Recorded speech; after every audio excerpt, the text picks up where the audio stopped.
आप सबको मेरा प्यार भरा नमस्कार। इस वीडियो में हम लोग क्लास 10th इंग्लिश के पूरे सिलेबस को पूरा रिवाइज करेंगे। अगर ये वीडियो लास्ट तक देखेंगे तो कोई भी क्वेश्चन जो लिटरेचर से आएगा ना वो आपसे 100% बन जाएगा। तो चलिए वीडियो को शुरू करते हैं। देखिए फर्स्ट चैप्टर है letter to God. Letter to God एक गरीब किसान लेंचो की कहानी है जिसमें फसल उसकी ख़राब हो जाती है और उसके लिए वो काफ़ी दुखी होता है और भगवान को पत्र लिखता है कि भगवान मेरे को 100 पैसे दे दो, नहीं तो मेरे परिवार वाले और मैं भूखों से मर जाऊँगा। इसके बाद उस लेटर को पोस्टमैन जो है ना पोस्ट मास्टर को देता है। पोस्ट मास्टर दयालु आदमी रहता है और वो जो है लेटर को पढ़ता है और लेंचो की मदद करना चाहता है ताकि भगवान के ऊपर उसका भरोसा ना डिगे। बड़ी मुश्किल से वो 100 पेसों के बजाय 70 पेसों इकट्ठा कर पाता है और लेंचो को पैसा भेजता है। जब लेंचो पैसा पाता है तो उसको अच्छा लगता है, लेकिन जब वो पैसे को गिनता है तो बहुत ज़्यादा गुस्सा हो जाता है। उसके बाद लेंचो दूसरा लेटर लिखता है और उस लेटर को जब पोस्ट मास्टर पढ़ता है ना तो जीवन का सबसे बड़ा झटका उसको लगता है, क्योंकि जो करे धर्म वो उसका पुट्टे कर्म वाला बात उसमें रहता है। लेंचो उसमें लिखा रहता है कि भगवान जो मैंने आपको पैसा भेजा था वो पैसा तो आपने भेजा, लेकिन केवल मेरे को 70 पैसों से मिले। 30 पैसे जो है ना ये पोस्टमैन लोग और पोस्ट ऑफिस के कर्मचारी लोग खा गए, क्योंकि ये लोग जो है ना चोर डोकों के समूह हैं। देखिए दूसरा चैप्टर है Nelson Mandela long walk to freedom. ये घटना है 10 मई की, जब साउथ अफ्रीका जो है ना वो आज़ाद हो जाता है और इंटरनेशनल लीडर्स और डिग्नेटरीज का बहुत बड़ा गैदरिंग होता है। जो इनॉग्रेशन सेरेमनी है वो एक स्वेरिंग इन सेरेमनी ही होता है जो कि यूनियन बिल्डिंग प्रिटोरिया में होता है, जहाँ पे पहला नॉन रेशियल गवर्नमेंट जो है ना वो चार्ज में लेता है। नेल्सन मंडेला एक स्पीच देते हैं जिसमें वो बताते हैं कि किस प्रकार से जस्टिस, पीस और ह्यूमन डिग्निटी ने जीत हासिल किया है, विक्ट्री पाया है। मंडेला प्लेज करते हैं कि वो लोगों को आज़ाद करेंगे गरीबी से, दुख से, भेदभाव से। और एक बहुत ही सुंदर कलरफुल शो होता है जेट्स का और हेलीकॉप्टर्स का, जिसमें मिलिट्री जो है ना अपनी जो लॉयल्टी है वो दिखाता है। 2 नेशनल एंथम गाए जाते हैं। एक नेशनल एंथम जो होता है वाइट लोगों का होता है नकोसी सिकेले, और दूसरा जो नेशनल एंथम होता है वो ब्लैक लोगों का होता है डाई स्टेम। एक नया सिस्टम जो है ना वो रिकनाइज करता है राइट ऑफ फ्रीडम को सभी लोगों के लिए। मंडेला याद करते हैं और धन्यवाद देते हैं उन लोगों को जिन्होंने अपने फ्रीडम स्ट्रगल में अपने लाइफ को सेक्रीफाइस कर दिया। फिर बहुत सारे फ्रीडम फाइटर जो कि बहुत महान होते हैं उनको सल्यूटेशन सम्मान दिया जाता है, जिसमें ओलिवर टेम्बो हैं, वाल्टर सिसलू हैं, चीप लुथली हैं और यूसुफ डडो हैं और बाकी सब जो रहते हैं वो भी हैं। मंडेला वहाँ पे स्पीच देते हैं। ये जो स्पीच है ना मंडेला का बहुत ही इंपॉर्टेंट है एग्जाम के पॉइंट ऑफ व्यू से। इस स्पीच में उन्होंने कहा कि उनका देश जो है ना इसलिए धनवान नहीं है कि वहाँ पे बहुत सारे मिनरल्स हैं, बहुत सारे खनिज संसाधन हैं, बल्कि इसलिए धनवान है कि वहाँ पे लोग जो है ना वो बहुत अच्छे हैं। और उन्होंने बताया कि करेज या साहस का होना जो है डर का होना नहीं है, बल्कि उसके ऊपर विजय पाना है। लोगों को एक दूसरे से प्यार करना चाहिए, एक दूसरे से इसलिए नफरत नहीं करना चाहिए कि वो दूसरे रंग के हैं या दूसरे धर्म के हैं। उनका मानना था कि प्रेम जो है ना स्वाभाविक रूप से आता है, इसको आप ताकत के द्वारा नहीं ला सकते।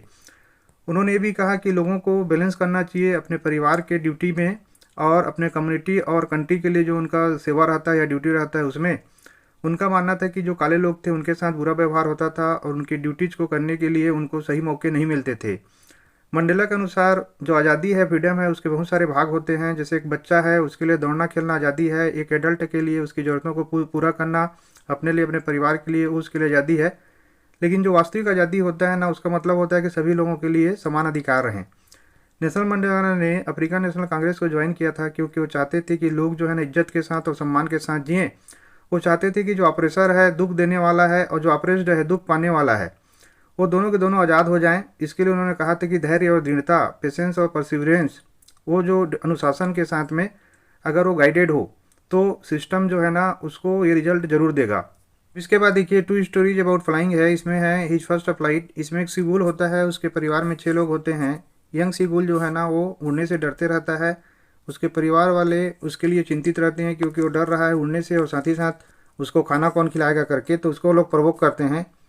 फैमिली जो है ना उसको राग पे चट्टान पे अकेला छोड़ देता है और वो रोने लगता है भूख और गर्मी के कारण, लेकिन कोई उसको देखने नहीं आता उसकी मम्मी को छोड़कर। उसकी मम्मी जो है ना उसको लालच देती है एक मछली के टुकड़े के द्वारा। वो जो है सोने का दिखावा करता है, फिर भी कोई उसके पास नहीं आता। सब लोग उसको टांट करते हैं कि वो कितना डरपोक है करके।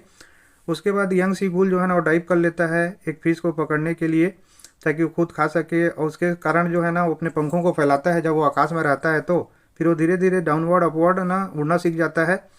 अब उसको डर नहीं लगता उड़ने से और उसको भी नहीं लगता कि वो जो है ना समुद्र में गिर जाएगा। वो खुशी के मारे चिल्लाने लगता है, उसका परिवार उसके पास में आ जाता है, उसका साहस को बढ़ाने लगता है। इस प्रकार से उसका जो है फर्स्ट फ्लाइट जो है वो सक्सेसफुली हो जाता है।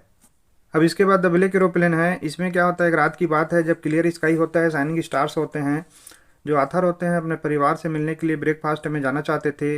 वो लोग वही सुबह 1:30 जो है ना आथर डकोटा से उड़ते हैं अपने एरोप्लेन के साथ में। उनको इंस्ट्रक्शन मिलता है कि वो 12 डिग्री वेस्ट में पेरिस कंट्रोल के द्वारा मुड़ें। इसके बाद वो पेरिस से 150 किलोमीटर दूर रहते हैं। तब देखते हैं कि तूफानी स्टॉर्म जो है उनके पास आता है। वो डिसाइड करते हैं कि स्टॉर्म में घुस जाएं क्योंकि वो फैमिली के साथ मिलना चाहते हैं। ये डिसीजन काफ़ी रिस्की होता है, लेकिन उनके अंदर में इच्छा रहता है कि वो फैमिली के साथ में ब्रेकफास्ट करें। इस तूफान में वो खो जाते हैं। सारे इंस्ट्रूमेंट उनके काम करना बंद कर देते हैं। एक ब्लैक एरोप्लेन जो है अचानक से आथर के साइड में दिखता है स्टॉर्म के बगल में। उसको इंस्ट्रक्ट करता है कि ब्लैक एरोप्लेन को फॉलो करें। अब उनके पास ज़्यादा फ्यूल नहीं बचा रहता है और हाफ एन आवर तक, आधा घंटा तक उड़ते रहते हैं। बाद में रनवे में सेफली उतर जाते हैं और वो थैंक करने के लिए देखते हैं कि उस पायलट को जो कि ब्लैक एरोप्लेन में रहता है, लेकिन वो सरप्राइज हो जाते हैं कि वहाँ पे कोई भी एरोप्लेन नहीं रहता। फिर जाके जो महिला कंट्रोल टावर पे रहती है उससे जाके पूछते हैं ब्लैक एरोप्लेन के बारे में।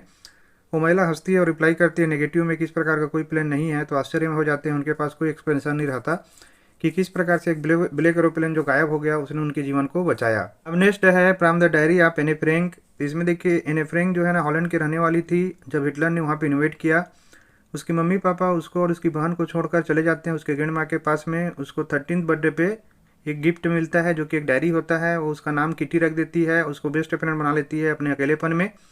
वो सारी खुशी को, सारी समस्याओं को उस डायरी में लिखती है। वो जो है ना बहुत क्लोज होती है अपने ग्रैंड माँ के, लेकिन उसकी मृत्यु के बाद वो बहुत ज़्यादा अकेला फील करने लगती है।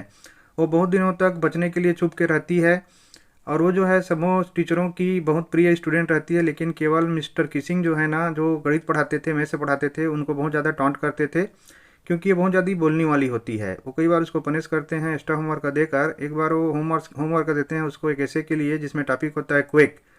तो वो जो है ना क्वेक में क्या लिखती है कि mistress chatterbox humiliated mister Keesing. तो ये जो है ना चैटरबॉक्स के नाम से ऐसा लिखती है। नेक्स्ट में ग्लिम्सेस ऑफ इंडिया में पार्ट 1 है, अ बेकर फ्रॉम गोवा। इसमें का फर्स्ट है कि elders often think fondly of good Portuguese dish and their famous loaves of bread. तो देखिए जो एल्डर्स है ना वो गुड पुर्तगीज डिश का मतलब निकालते हैं कि उस समय जो ब्रेड मिलते रहता है, फेमस लोव्स ऑफ ब्रेड मिलते रहता है।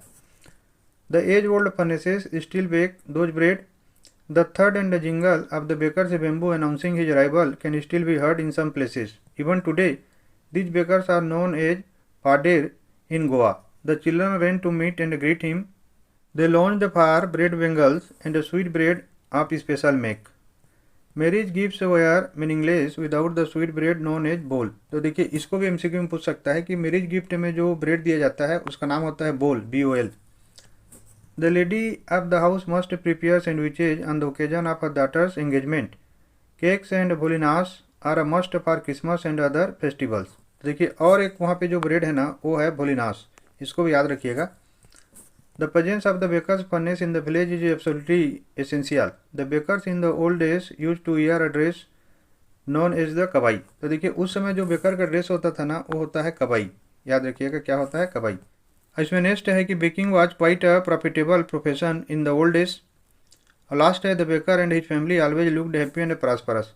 इसमें एक चीज़ और बताऊंगा कि जो बेकर लोग होते थे ना, किसी के यहाँ कितना ब्रेड दिए हैं उसको लोग दीवार पे लिखा करते थे। याद रखिएगा इसमें भी क्वेश्चन आता है कि वाल पे उसको वो एक चिन्ह लगा के उसको मार्क कर दिया करते थे। इस प्रकार के राइटिंग से लोग हिसाब लगाते थे कितना ब्रेड कहाँ पे दिए हैं। पार्ट 2 में कुर्ग है। इसमें का फर्स्ट पॉइंट है कि Coorg is situated between Mysore and the coastal town of Mangalore. तो कुर्ग कहाँ पे स्थित है? मैसूर और मैंगलोर के बीच में। It is called the land of rolling hills. It is inhabited by a proud race of martial man, beautiful women and wild creatures. It is the smallest district of Karnataka. Kurgi is the home of evergreen forest, spices and coffee plantations. September to March is the most pleasant season for the tourist. तो देखिए जो tourist के लिए most pleasant season क्या है वो सितंबर to March है। During this period weather is perfect and the air breeze of coffee. The people of Coorg are fiercely independent people. They are possible of Greek or Arabic origin. It is said that a part of Alexander's army settled there and married amongst the locals.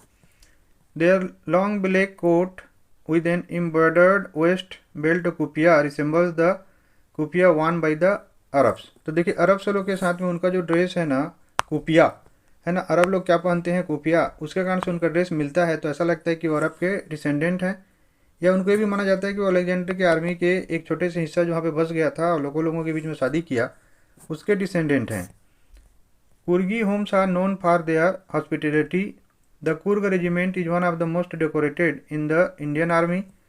The first chief of the Indian army, General Kariappa, was a Kurgi. The river Kaveri obtains its water from the hills and forests of Kurg. High energy adventures with river rafting, canoeing, rock climbing, and mountain biking are quite popular in Kurg. Birds, bees, butterflies, Malabar squirrels, and langurs find shelter in the rainforest of Kurg. The top of the Brahmagiri hills give you a panoramic view of the misty valley of Kurg, India's largest Tibetan settlement at Balikupi is famous for its Buddhist monks and temple. Next में है T from Assam. इसके important point देखते हैं ताकि answer में हमको कोई भी प्रकार का दिक्कत ना आए। T is really a very popular beverage in India. You can wear the vendor shouting चाय गरम गरम चाय at every railway station. More than 80 crores of cups of tea are drunk every day throughout the world. It was green everywhere, and Rajveer had never seen so much greenery before. The landscape changed and tea bushes took the place of green paddy fields. तो देखिए जो राजवीर होता है ना, शहर का रहने वाला होता है, वो कभी भी इतना ग्रीनरी नहीं देखा रहता है। ज़िंदगी में पहली बार वो ग्रीनरी को इतने मात्रा में देखता है। A sea of tea bushes stretched as far as the eyes could go. Assam has the largest concentration of plantations in the world. No one really knows who discovered tea. One Chinese legend says that a few leaves of the twigs burning under the pot fell into the boiling water. The leaves gave it a delicious flavor. They were tea leaves. Words like thai and thine are from the Chinese language. तो देखिए इसमें जो Thai और थाइन जो शब्द है ना, ये चाइनीज लैंग्वेज से आते हैं। इसको भी आपको ध्यान में रखना है। According to an Indian legend, an ancient Buddhist ascetic cut off his eyelids because he felt sleepy during meditation. Tea plants grew out of his eyelids. Rajveer saw acre upon acre of tea bushes, and nearly all of them were neatly pruned to the same height. Groups of tea pluckers with bamboo baskets on their backs were plucking newly sprouted leaves. A tractor was pulling a trailer load of leaves. Rajveer asked Pranjal's father if it was the second flush or sprouting period. The sprouting periods last from May to July, and this period is the best tea. अब next है Mijbil the otter.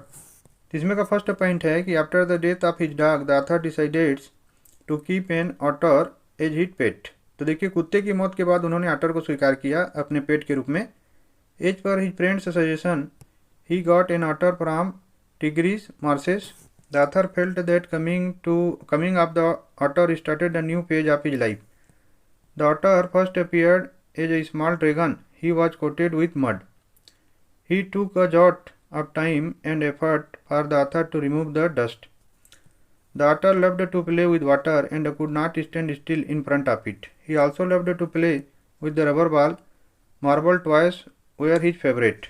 After some days, the author had to come to London. The transporting of Mijbil to London became a problem. British Airlines did not permit animals on its flights. Another airline agreed to take the animal if packed in a box. The author made a small box for the otter. While in the plane, the otter escaped from the box. Some passengers shouted and stood on their seats on seeing the otter in the plane. At last, the otter came back and settled on the author's knees.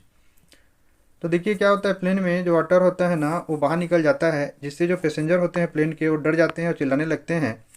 और आखिरी में जो otter है ना, वो author के नीच के पास आके सेटल हो जाता है। On reaching London, people did not recognize the otter. They just made random guesses. Mijbil played with ping pong ball and developed certain playing habits in London. Next है Madam Rides the Bus.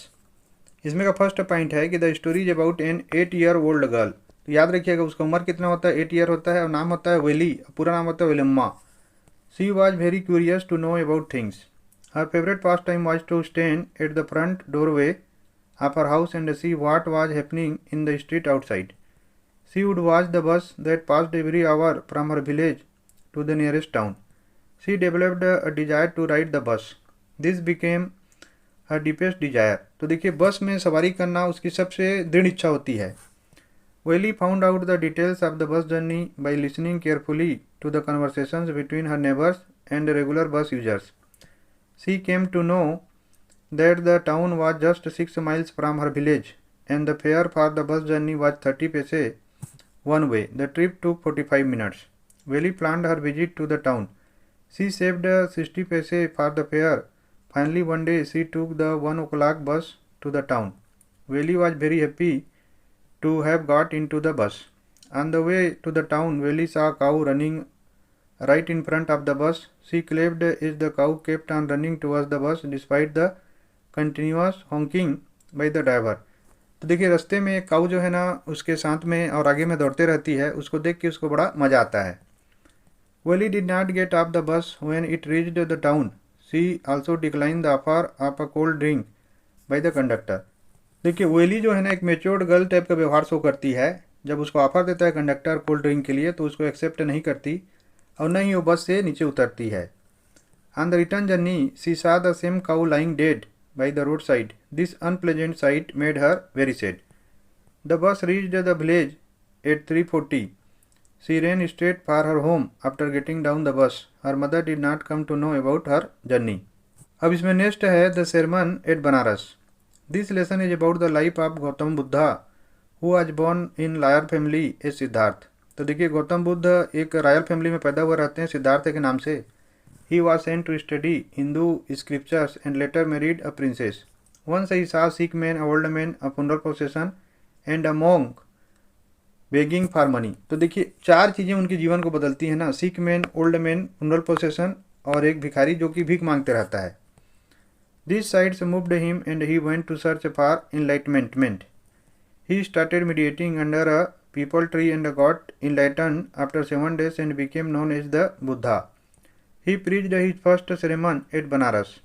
Once a woman came to him requesting to bring her dead son to life. Gautam Buddha asked the lady to bring a handful of mustard seeds from a house where there had been no death.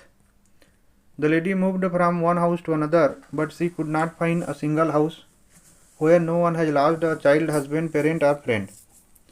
Then she came to know that death is common to all and is the ultimate truth of life. तो देखिए वो क्या सीख पाती है कि death जो है ना सबके यहाँ होता है और एक वास्तविक और आखिरी सच्चाई होता है ये जीवन का। अब नेक्स्ट है द प्रपोजल। इसमें का फर्स्ट पॉइंट है Lomov goes to Chubukov's house to seek hand of Chubukov's daughter. तो लोमो जो है ना चुबुको के घर जाता है ताकि जो चुबुको की लड़की रहती है उसका हाथ मांग सके। Lomov tells Chubukov the purpose of his visit. Chubukov consents him to marry his daughter. Lomov starts talking of his land that Natalya thinks it is owned by her. Lomo explains Natalaya that he owns the land. Argument continues between Lomo and Natalaya. Chubuko arrives and takes side with Natalaya. Argument continues and Lomo leaves their house. Chubuko tells the purpose behind Lomo's visit to Natalaya. Natalaya tells Chubuko to call Lomo. Lomo arrives and they quarrel again regarding whose pet dog is better. Lomo becomes unconscious. Chubukov gives her daughter's hand to Lomov. अब next में है dust of snow. तो dust of snow जो है ना Robert Frost की लिखी हुई एक छोटी सी पोयम है जिसका डीप मीनिंग है it expresses the significance of small things in changing one's attitude. ये जो है ना छोटी छोटी चीज़ों के द्वारा आदमी का विचार या एटीट्यूड कैसे चेंज होता है उसको बताता है। The poem reiterates that the little things in life can make huge changes in our future. It also shows that if we take the hard times of life in stride, eventually something will happen to change our situation into happier times. तो देखिए इसमें जो main message हमको सीखने को मिलता है कि अगर हम कठिन परिस्थितियों का सामना भी करते हैं तो वो परिस्थितियाँ जो है ना ऑटोमेटिक एक अच्छी परिस्थितियों में बदल जाती हैं। अगला है fire and ice. The theme of the poem fire and ice is about the destruction of creation. तो जिसका थीम है ना वो संसार का विनाश है। The world will be destroyed someday and the poet is of the view that there will be 2 reasons for its destruction, fire and ice. Fire symbolizes greed, anger, jealousy and war, and ice symbolizes coldness, disregard, indifference, hate and selfishness. The poet impresses upon the reader that it would be the negative and repressive attitudes of human beings that would be the forces contributing to this misfortune. तो इसमें देखिए जो words हैं ना, इसको याद रखिएगा कि जो फायर है वो सिम्बलाइज करता है greed, anger, jealousy and war को, और आइस जो है ना कोल्डनेस, डिसरिगार्ड, इनडिफरेंस और हेट और सेल्फिशनेस को। पोएट जो है ना ये बताना चाहते हैं कि किस प्रकार से ये जो मानव की भावनाओं की बुराइयां हैं ना वो दुनिया को नष्ट कर सकती हैं और मिस फॉर्चून को ला सकती हैं। नेक्स्ट है a tiger in the zoo. The poem a tiger in the zoo by Leslie Norris. In this poem the poet tries to depict the mental condition of a caged tiger. तो देखिए इसमें caged tiger के रूप में जो आदमी गुलाम हो जा रहता है या पिंजरे में बंद रहता है या बंदी रहता है, उनकी भावनाओं को यहाँ पे जो पोएट है ना लेस्ली, उन्होंने निकालने का कोशिश किया है। He compares the life of a tiger in the जू with its life in its natural habitat. और ये कंपेयर करते हैं कि अगर टाइगर जो जू में है अगर वो नेचुरल में रहता तो कैसा रहता। The poet conveys an important message that the wild animals should be in their natural habitat. अब इसमें नेक्स्ट है how to tell wild animals. The poem how to tell the wild animals is penned by Carolyn Wells. तो देखिए poem जो है ना लिखा गया है कैरोलिन वेल्स के द्वारा। The poetess describe the wild life vividly and in a very lively manner. तो जो पोएटेस है ना इसको काफ़ी विविध तरीके से और काफ़ी लाइवली तरीके से इसको बताती हैं। If anyone gets a chance to go into the forest in Asia and if a huge terrible animal comes in front of, then we must know about them for their identification. If the wild animal is having black stripes on yellow hide, then it is Bengal tiger. Hence, if the animal whose hide is covered with spots jumps at us and starts eating, then it is a leopard. तो यहाँ पे देखिए उन्होंने जो Bengal tiger है और leopard के माध्यम से काफ़ी अच्छे तरीके से उनको बताया है कि जो एशिया है उसमें जो बड़े जानवर होते हैं वो कैसे होते हैं। Also if we are meeting the animal whose hug is tightly, then certainly it is a bear. A beginner can differentiate between crocodiles and hyena by knowing the facts. Hyena always smiles whereas tears are there in crocodile's eyes. If there is nothing on the tree, then there is a chameleon. अब next में है the Pal poem, जो कि John Berryman की रचना है। In the Pal poem the poet John Berryman is beautifully describing a boy who has lost his बाल। इस बाल पोयम में जॉन बेरीमैन बहुत ही अच्छे से डिस्क्राइब करते हैं कि एक बच्चा जो बाल को खो चुका है। He gave a lesson that is a full of wisdom. Through the loss of everyone must learn to bear the pain associated with loss. तो खोने के दर्द को सहने की बात को यहाँ पे वो सिखाना चाहते हैं। The poet assumes a boy who is playing with a ball. Once the ball bounces out of his control and consequently falls into the water, the boy becomes sad. The poet feels that no other ball will be sufficient to lessen his sadness. Here the lost ball stands for the general loss of a human being. तो देखिए यहाँ पे poet बाल के माध्यम से जो हम किसी चीज़ को खो देते हैं और खोने के बाद अगर कोई दूसरा चीज़ मिल भी जाए तो जो चीज़ जिसको हम खोए रहते हैं उसको हम पा नहीं सकते। इस चीज़ को यहाँ पे वो समझाना चाहते हैं। The losses may be the loss of personal possession or the death of some near and dear one or due to the separation from the beloved one. As long as there is life everyone has to bear many types of losses. Therefore we need to learn the way for bearing those losses. अब next में है Amanda. The poem describes a girl named Amanda. तो यहाँ पे देखिए जो बच्चों के साथ माता पिता व्यवहार करते हैं ना उसके ऊपर ये जो पोएम है वो है।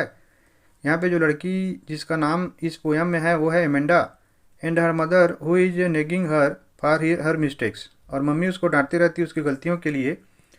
सी is first pointed out most probably by her mother for biting her nails and for not sitting in the right posture. The mother also feels that Amanda sits in a very lazy manner.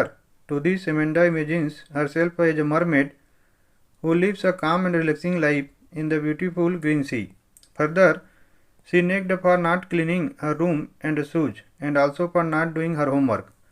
She then imagines herself to be an orphan because she is now fed up of being watched by her parents continuously. She says that she would have enjoyed her freedom then, by making the patterns of her bare feet on the sand, and would live a peaceful life. Next, Amanda is scolded for eating too many chocolates as this causes pimples. She is also scolded for not listening to her mother. Now Amanda thinks to be Rapunzel, a character from a fairy tale and wants to live in a huge tower like her. In the tower, she will be alone and will live a peaceful life and will never allow anyone to come in. Finally, the mother asks her to stop being moody because she doesn't want anyone to blame her for harassing her daughter. At this time, the poet has not written any reaction from Amanda's side. This constant nagging has made her so sad that she has even stopped to imagine herself as someone else.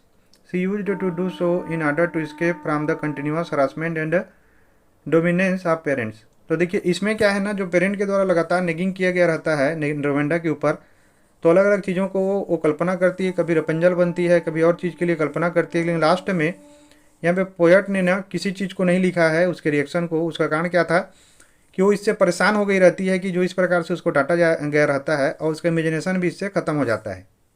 अब next है the trees. The poet talks about trees symbolically. They refer to women who have been healed and are ready to move out of their houses to fulfil their primary purpose to renew the forest of mankind. तो यहाँ पे देखिए poet ने ना tree का use किया एक symbol के फॉर्म में। As women have remained indoors, the forest has become empty. The birds and insects rendered shelterless. The sun's rays do not have the tree trunks and leaves to fall upon and thus reach the earth. She says that the forest will be full of trees the next morning. The roots of the trees are working hard to separate from the floor of the veranda where they have remained fixed. The leaves and branches are moving towards the glass windows. They are desperate to move out just like a newly discharged patient who has not recovered completely moves to the exit door of the hospital in a hurry. The poet is sitting in her house with the doors of the veranda open. She is writing letters but does not mention this movement of the tree. It is night time, the sky is clear and a bright moon is visible. She can smell the leaves and lichen which seemed to be calling out desperately. She hears the glass of the window pane breaking. The trees are moving out and the fast blowing winds embraces them. As the trees have reached the forest, the tall and strong oak tree overshadows the moon and it seems that the moon has been broken into several pieces. में Fog है जो कि Carl Sandburg की रचना है। Carl Sandburg's Fog is a short and sweet American haiku poem that demonstrates the author's appreciation for nature. तो देखिए इसमें जो है ना कार्ल सैंडबर्ग जो है फॉग को जो लिखते हैं बहुत ही छोटा पोएम है जिसमें वो नेचर के एप्रिसिएशन के लिए लिखते हैं। In the poem the narrator describe the fog that hangs over the city as though it is a cat like creature passing through. This adds a character to an otherwise mundane natural event. This also makes the fog feel more endearing to the reader, which helps them relate to the feelings that the narrator feels towards the natural world. The intention of the poem is to highlight the beauty of nature in a clever and amazing way.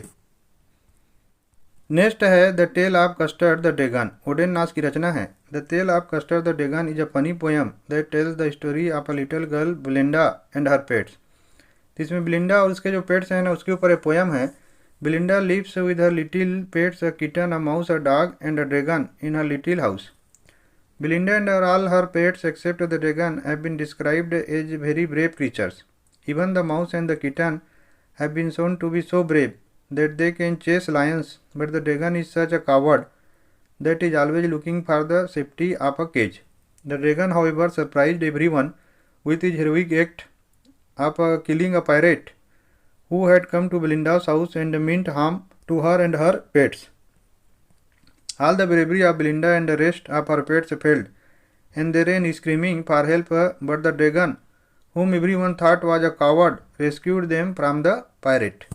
अब इसमें next है for any Gregory. इसके की points को देखते हैं। The poem is addressed to a young and beautiful lady named Anne Gregory.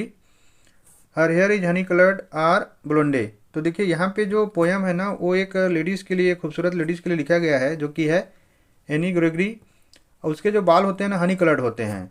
Every young man loves Annie just because her beautiful hair. Her hair falling on her ears look like the ramparts surrounding a castle. The poet says no one would love any Gregory for herself alone. No one cares for her inner beauty or the nobility of her soul. Her outward appearance and her yellow hair are the only causes of her attraction. In the second stanza, The lady Enig agree herself settles the issue. She says that she is free to choose what color she uses to dye her hair. She can dye her hair brown or black or of the hair of the color of a carrot. She can dye her hair or black or the color of a carrot. Any young man should fall in love with her only after judging her own merits. Her yellow hair or outwardly appearance should not make any young man sigh for her in despair. She should be loved for herself alone. In the last stanza, the poet resolves the issue.